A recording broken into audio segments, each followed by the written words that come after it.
I keep the list in my kitchen drawer, right next to the takeout menus and dead batteries.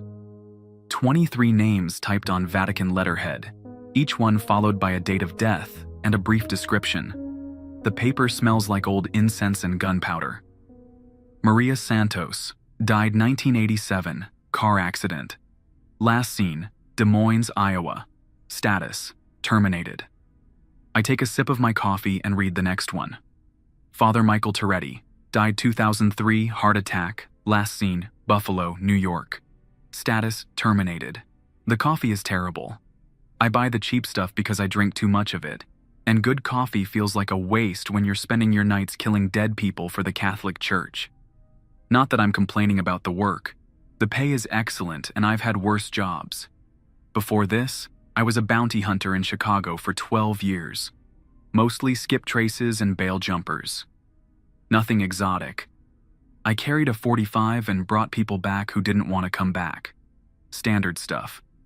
I was good at finding people who didn't want to be found, which is apparently a skill that translates well to hunting the deceased. I got the job through Father Rodriguez.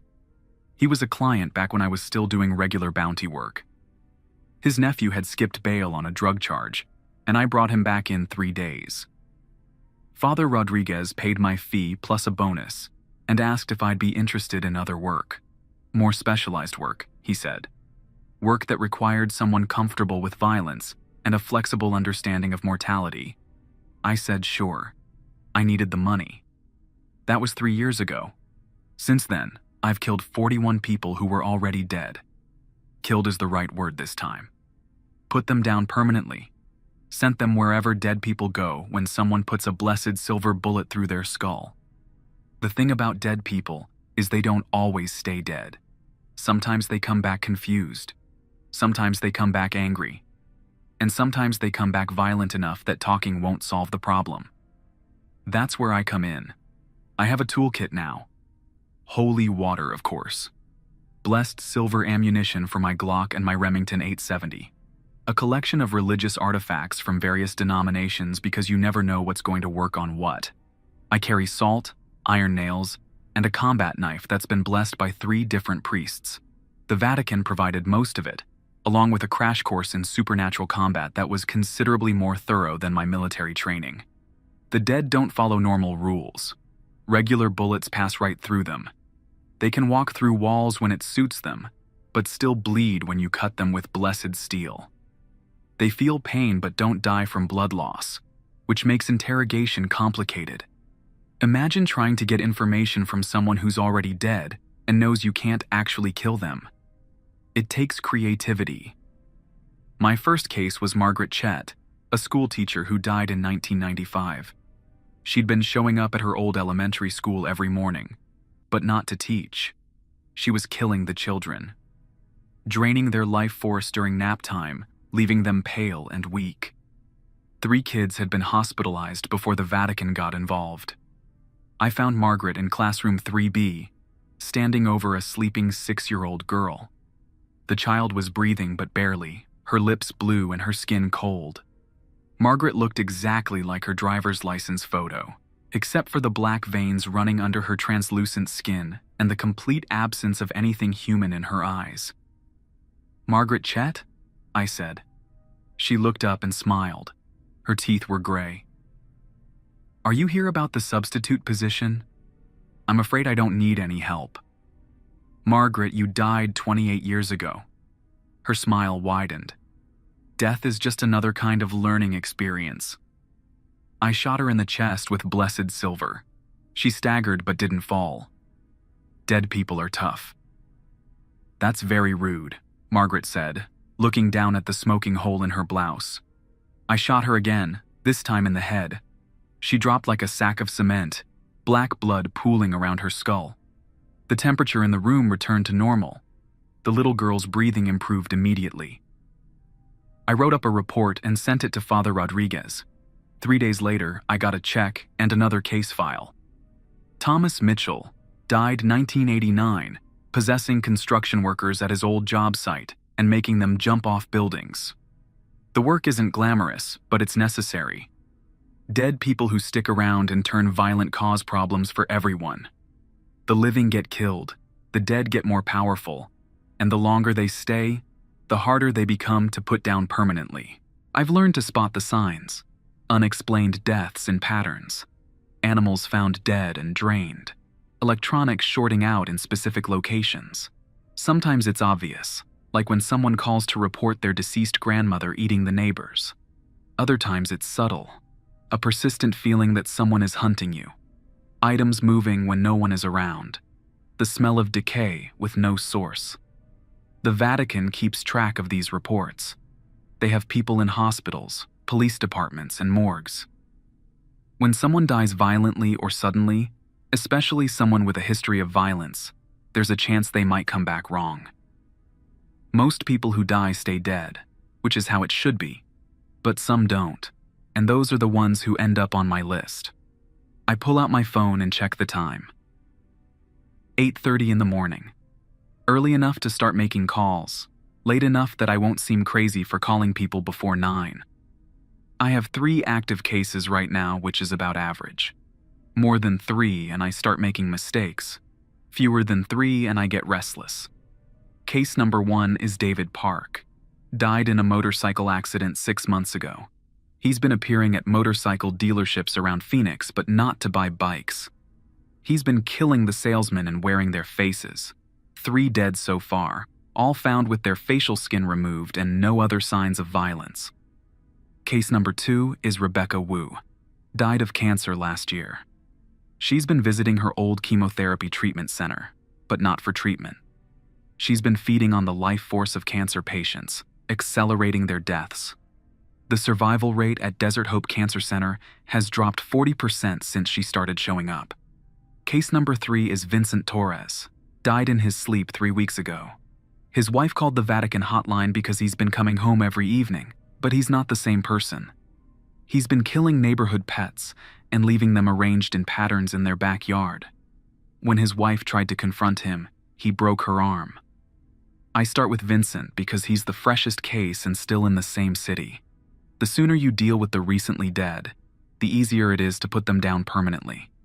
Wait too long and they develop immunities, learn how to avoid blessed weapons, sometimes even recruit other dead people to help them. I drive to the Torres house in my Honda Civic. The Vatican offered to provide a vehicle, but I declined. A government car draws attention, and half my job is being invisible until it's time to start shooting. Mrs. Torres meets me at the door. She's in her 60s, gray hair pulled back in a ponytail, wearing a sweater that's too big for her. Her left arm is in a sling. She looks terrified. "Are you from the church?" she asks. "Yes, ma'am, I'm here about Vincent." She invites me in. The house smells like coffee and something else, something rotting. Family photos line the hallway, but someone has scratched out Vincent's face in every picture. Recent addition, I'm guessing. "He's not the same," Mrs. Torres says. "He looks like Vincent, sounds like Vincent, but he's different, cruel. He never used to hurt animals." "When does he usually appear?" 6 o'clock every evening, just like when he was alive, but now he brings things. Dead things. She shows me to the backyard through the kitchen window. The lawn is covered with small animal corpses arranged in a pentagram pattern. Cats, dogs, rabbits, all drained of blood. The smell is getting worse. "Does he speak to you?" "Only once, when I asked him to stop. He grabbed my arm and said, 'Death is better than what we had.' Then he twisted until it broke." I understand. 40 years of marriage doesn't end just because someone dies. But sometimes what comes back isn't the person you married. "I need to be here when he arrives," I tell her. "Can you stay somewhere else tonight?" Mrs. Torres nods. "My sister lives across town." "But will you hurt him?" "Yes, ma'am, I'm going to kill him." She looks relieved instead of horrified. Good. She understands the situation. Mrs. Torres packs an overnight bag and gives me her phone number. I spend the afternoon walking through the house, getting familiar with the layout. The living room faces the front door. Vincent's chair is positioned so he can see the television and the backyard where he's been arranging his kills. There's a side table with a lamp, a coaster for his coffee, and scratch marks in the wood that look like claw marks.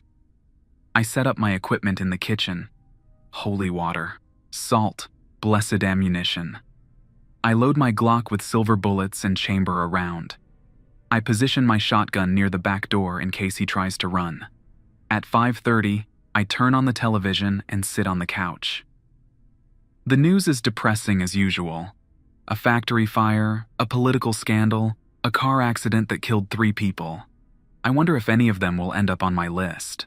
At exactly 6 o'clock, the front door opens. Vincent Torres walks into his living room, hangs his jacket on a hook by the door, and sits down in his recliner. He looks solid, real, except for the black veins visible under his skin, and the fact that he's carrying a dead cat. "Vincent," I say. He turns toward me. His eyes are solid black, no iris or pupil visible. His smile reveals teeth that are too sharp. "You're not Maria," he says. His voice sounds like Vincent's voice played through a broken speaker. "No, I'm here to kill you." Vincent laughs. "I'm already dead. I'm going to make it permanent. You can try." Vincent stands up and throws the dead cat at me. I duck and draw my Glock, putting 3 rounds center mass. The blessed silver burns holes through his chest, black smoke rising from the wounds.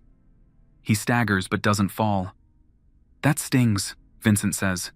He rushes me faster than any living person could move. I dive left and roll behind the couch as Vincent's claws tear through the fabric where my head had been. Dead people are stronger than they look. I come up shooting, putting 2 more rounds into his head. This time he drops, black blood spreading across Mrs. Torres's hardwood floor. I keep my gun trained on him while I catch my breath. Vincent's body twitches, then sits up. The bullet holes in his skull are already closing. "My turn," he says. Vincent leaps over the couch and lands on top of me. His claws rake across my vest, tearing through the Kevlar like paper. I manage to get my combat knife out and drive it into his neck. The blessed steel burns his flesh, and he screams in a voice that doesn't sound human. I twist the knife and Vincent's head comes halfway off. He falls backward, clutching his throat. Black blood pours between his fingers. "Blessed steel," I tell him, "hurts worse than bullets." Vincent tries to speak but only makes gurgling sounds. I stand up and put my boot on his chest, then grab his head and twist until something snaps. His body goes limp. I wait 10 minutes to make sure he's really gone this time.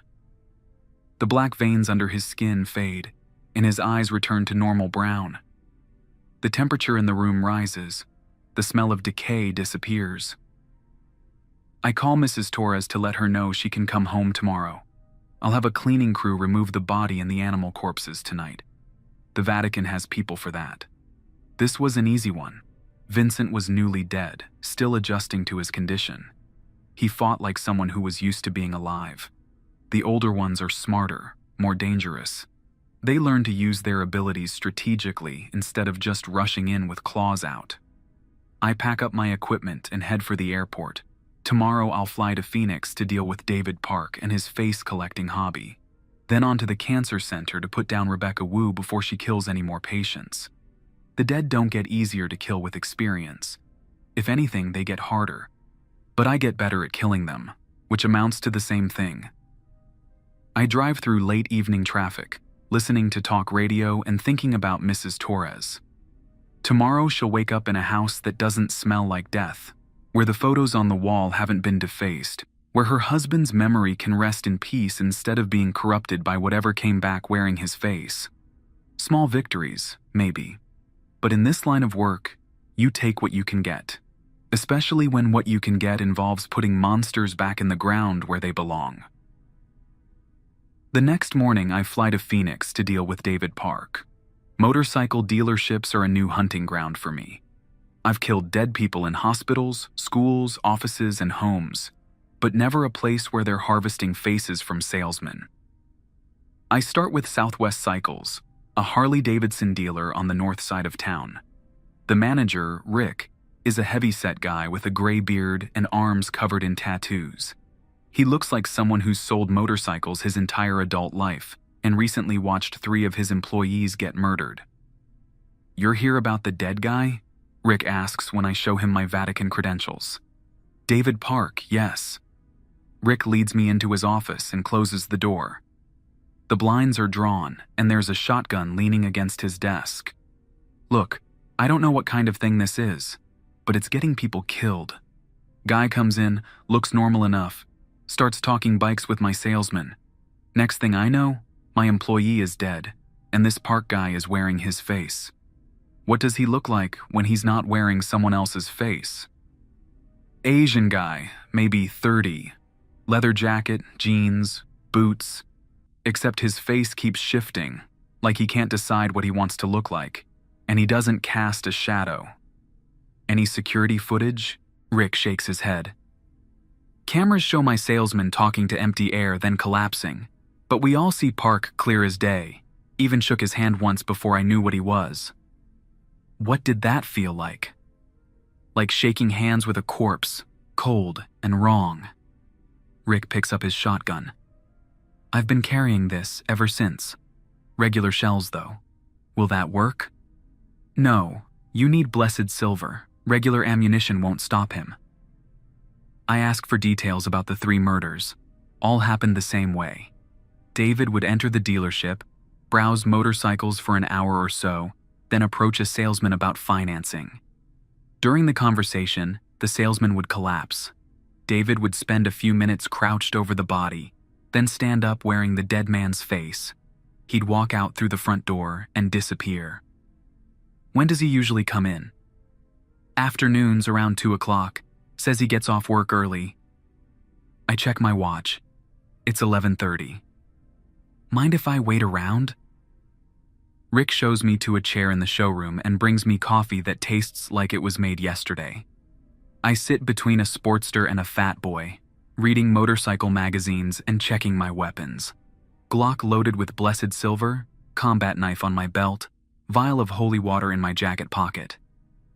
At exactly 2 o'clock, David Park walks through the front door. He looks like his DMV photo, except for the translucent quality and the complete absence of a shadow. Today he's wearing the face of Rick's most recent dead employee, a kid named Tommy who died 3 days ago. The face doesn't fit quite right, like a mask that's slightly too small. "Rick," David calls out. "I'm back." Rick appears from his office, staying well back from the sales floor. "David, hey, still interested in financing?" "Absolutely. Is Tommy around? He was helping me with the paperwork." "Tommy's not available," I say, standing up. David turns toward me. His stolen face shifts slightly, the features rearranging themselves. "Do I know you?" "My name is Joe. I'm here to kill you." David laughs. "You can't kill someone who's already dead." "Watch me." I draw my Glock and put 2 rounds center mass.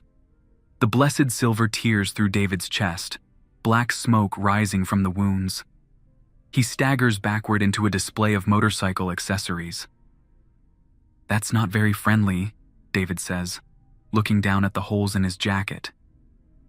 The stolen face begins to melt, sliding off his skull like wax. Underneath is something that might have been human once, but isn't anymore.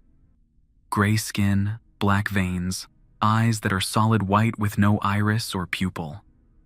"This is my real face," David says. "Do you like it better?"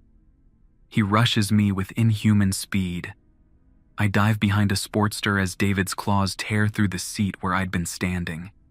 Motorcycle parts scatter across the floor.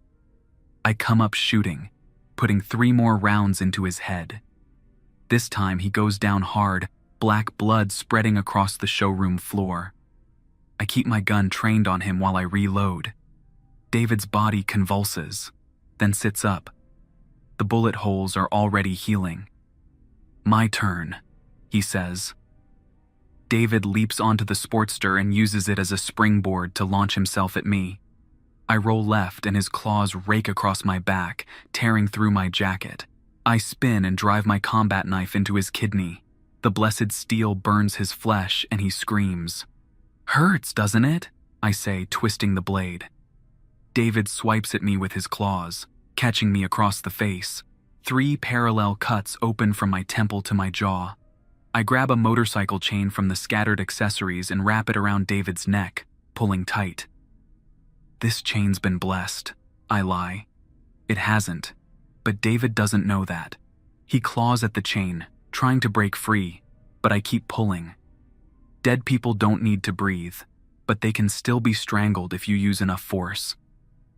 David's struggles become weaker. I draw my knife and drive it into the base of his skull, twisting until I feel vertebrae separate. David goes limp, his body collapsing onto the showroom floor. This time he stays down. The gray skin fades to normal color, and his eyes become brown and human again. The temperature in the showroom returns to normal. Rick emerges from his office, shotgun still in hand. Is it over? It's over. What about Tommy's face? The one he was wearing? I look down at David's corpse. Tommy's face had completely melted away when David died, leaving nothing but a puddle of organic matter on the floor. Tommy's face died with him. I'm sorry. Rick nods. Tommy was a good kid. Didn't deserve that. I pack up my equipment and give Rick the Vatican's card for cleanup services. They'll remove David's body and sanitize the crime scene. By tomorrow morning, Southwest Cycles will be open for business again. Will there be more of them? Rick asks. Maybe. If there are, call this number immediately.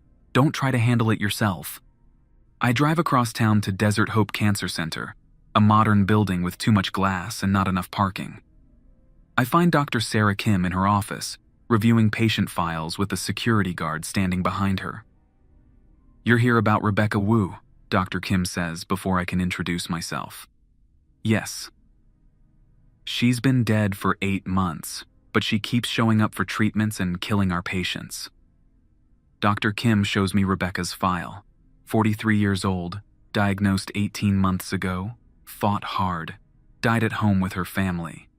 Standard cancer story, except for the part where she came back as a life-draining monster.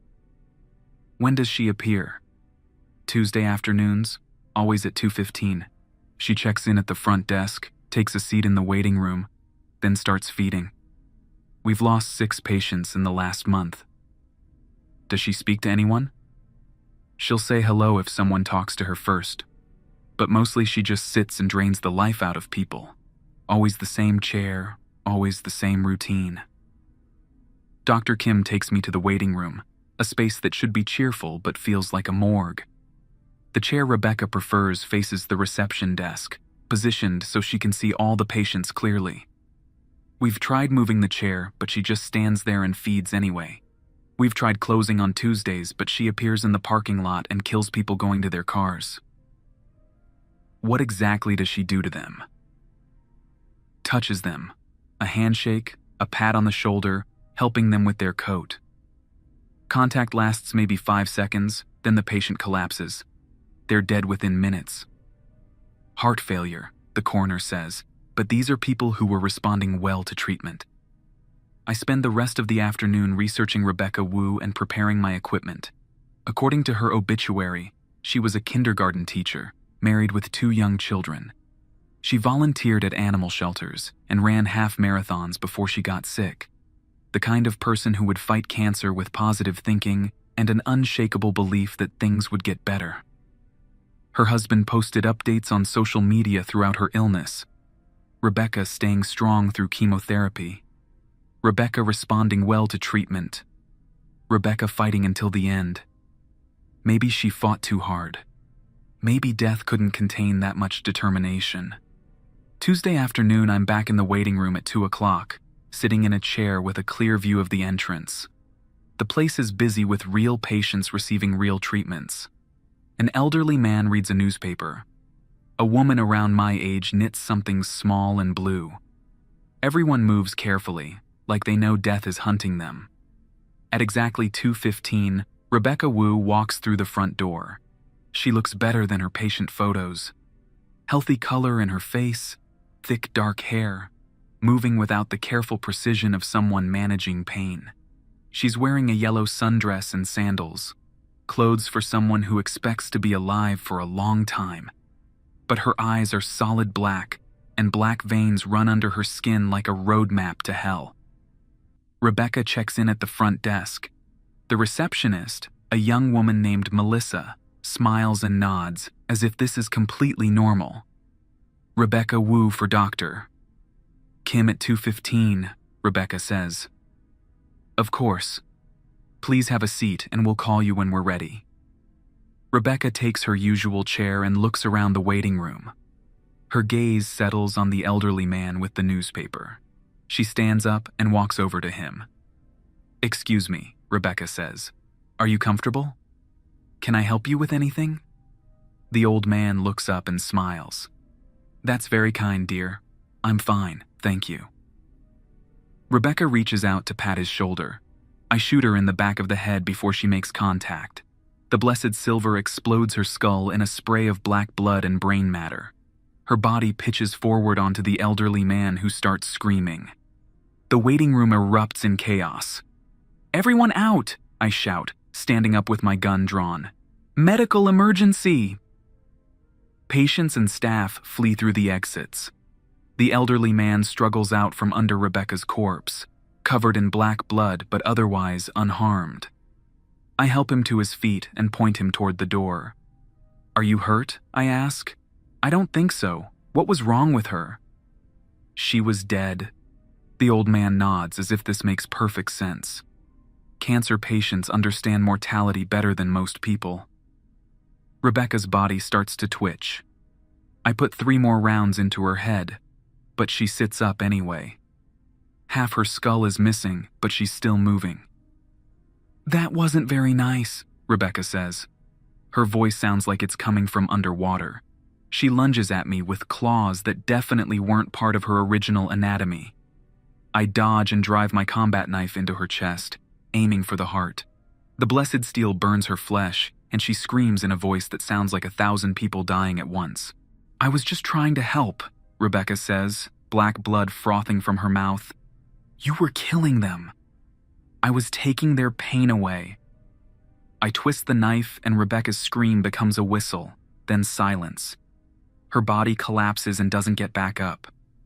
The black veins under her skin fade, and her eyes return to normal brown. Dr. Kim appears in the doorway, flanked by security guards. Is it over? She asks. It's over. What about the patients she touched before today? They're really dead. I'm sorry. Dr. Kim nods. At least she won't kill anyone else. I pack up my equipment and give Dr. Kim the Vatican's cleanup number.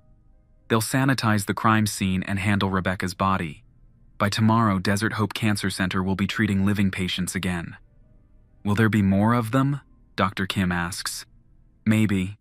If there are, call this number immediately. Don't try to reason with them. I drive back to my hotel through Phoenix traffic, listening to talk radio and thinking about determination. Rebecca Wu had fought cancer so hard that she couldn't stop fighting even after she died. David Park had died chasing a better life and came back to steal other people's lives. Vincent Torres had died peacefully but came back violent. Death changes people, usually for the worse. The part of them that comes back isn't always the part that deserves to survive. Tomorrow I'll fly to my next case. The list never gets shorter, only longer. But that's fine.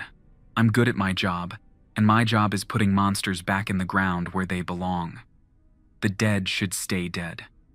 When they don't, I make sure they regret it. 3 weeks later, I get a call that changes everything. Father Rodriguez sounds stressed, which is unusual. In 3 years of working together, I've never heard him anything but calm and professional. Today he's talking fast and stumbling over words. We have a situation, he says. Priority case. I'm sending you a file. What kind of situation? The kind that makes the news if we don't handle it quickly, and the kind that might kill you. The file arrives in my email 10 minutes later. Marcus Webb died 6 weeks ago in a warehouse fire. Last seen, downtown Portland, Oregon. The attached police reports make for uncomfortable reading. Marcus was an arsonist.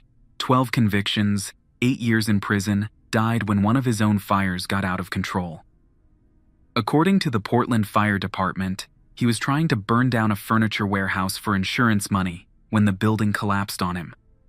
They found his body in the basement, surrounded by accelerant and burned beyond recognition.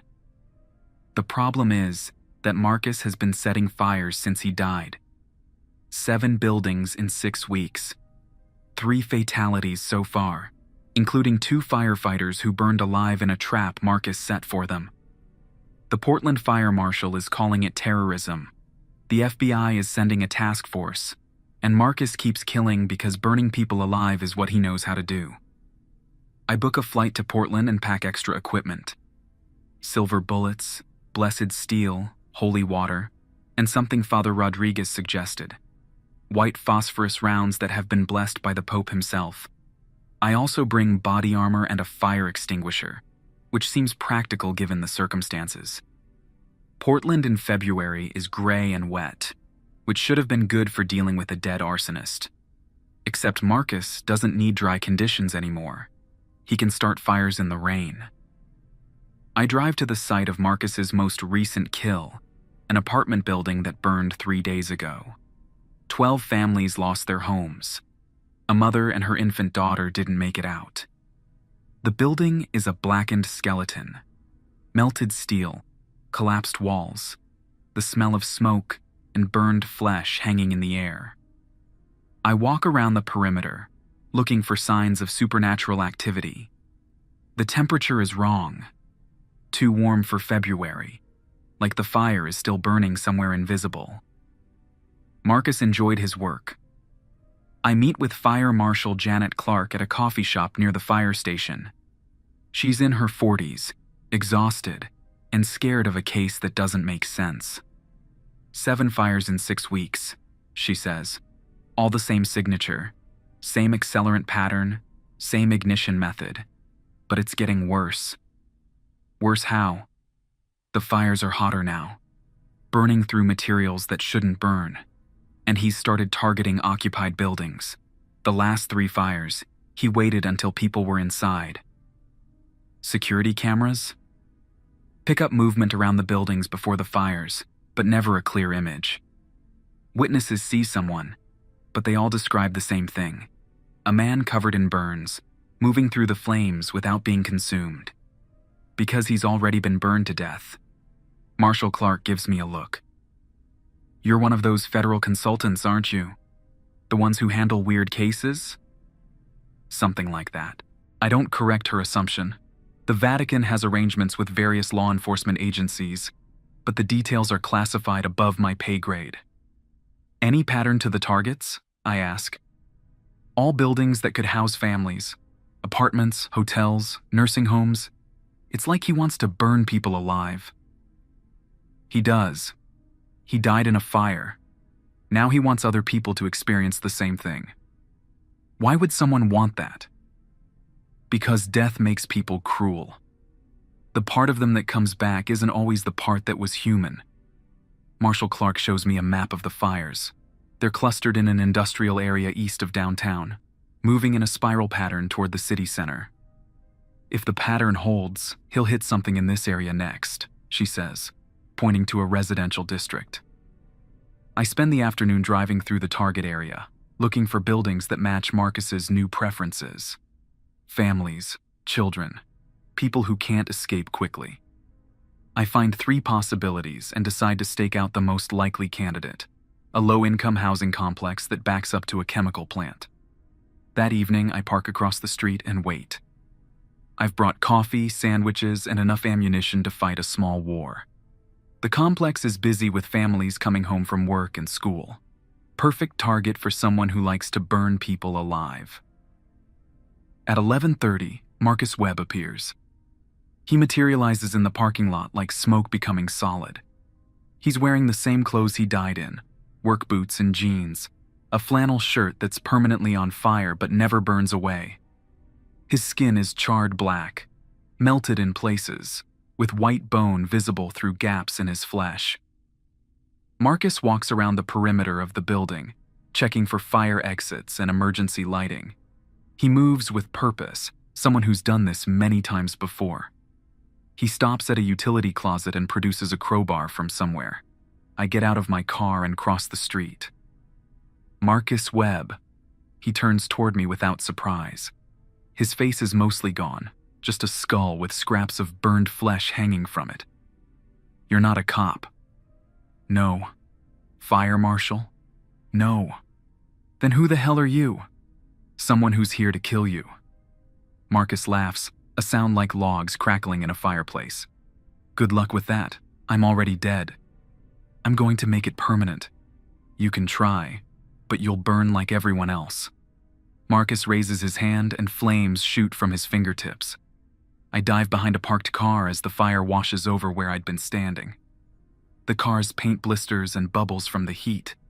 I come up shooting, putting 6 rounds of blessed silver into Marcus's chest and head. The bullets tear through his burned flesh, but he doesn't fall. Black smoke rises from the wounds. Silver tickles, Marcus says, but fire burns. He points at me again and my jacket catches fire. I roll on the ground, trying to smother the flames, while Marcus laughs. The fire is hot enough to melt steel, but it goes out when I pour holy water on it. Blessed water, Marcus asks. That's cute. I draw my combat knife and charge him. The blessed steel cuts through his burned flesh like butter, opening a gash from his collarbone to his sternum. Marcus screams and staggers backward. Blessed steel hurts worse than silver, I tell him. Everything hurts when you're burned alive, Marcus replies. He grabs my wrist and his touch ignites my sleeve. I twist away and drive the knife into his skull, aiming for the brain.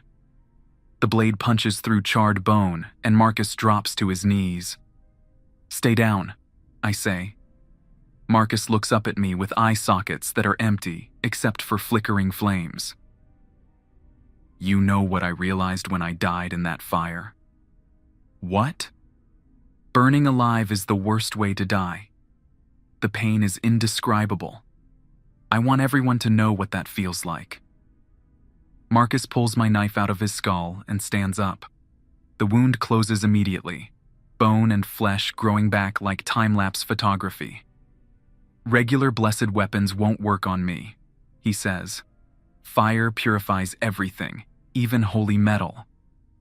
I reach into my jacket and pull out one of the white phosphorus rounds Father Rodriguez gave me.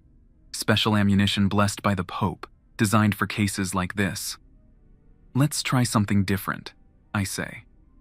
I load the round into my Glock and put it through Marcus's forehead. The white phosphorus explodes inside his skull, burning at over 1,500 degrees. Marcus's scream could wake the dead. His head catches fire from the inside out, flames pouring from his eye sockets and mouth. He claws at his face, trying to put out a fire that can't be extinguished. The phosphorus burns through his brain, his spine, spreads down through his chest cavity. How does it feel? I ask. Marcus tries to answer, but his vocal cords have melted. He falls forward, his body consumed by chemical fire that burns hotter than anything he could create. The flames turn from orange to white to blue, then finally go out. Nothing remains but a pile of ash and melted bone. The apartment complex is safe. No families burned alive tonight. No children dying in their beds while their parents try desperately to reach them through smoke and flame. I call Father Rodriguez to report that Marcus Webb has been permanently terminated. The FBI can close their case, and the fire marshal can get some sleep. Portland is safe from its dead arsonist. Was he difficult? Father Rodriguez asks. Very. Regular blessed weapons weren't enough. Had to use the papal rounds.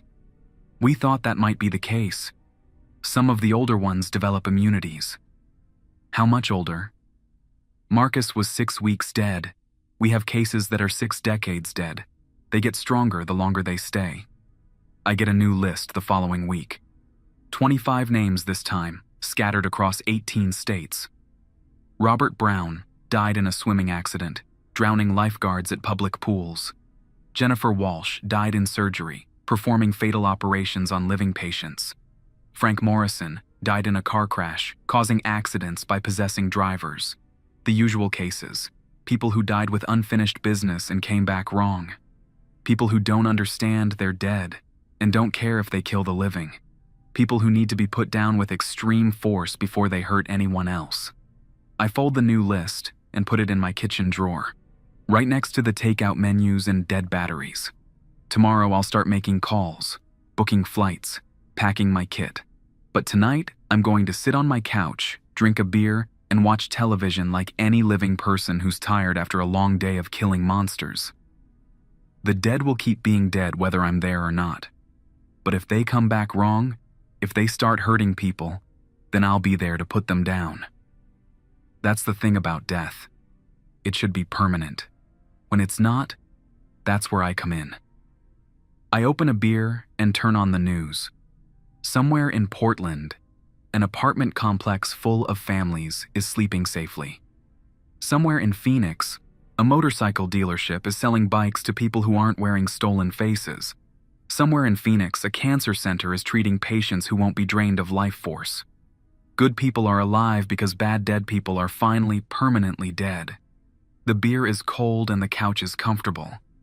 My guns are cleaned and loaded, my knives are sharp and blessed, and my ammunition box is full of silver bullets and papal phosphorus rounds. Tomorrow there will be more dead people to kill. But tonight, the living world is a little bit safer because monsters stay buried when someone puts enough blessed metal through their skulls. In this line of work, that's victory enough.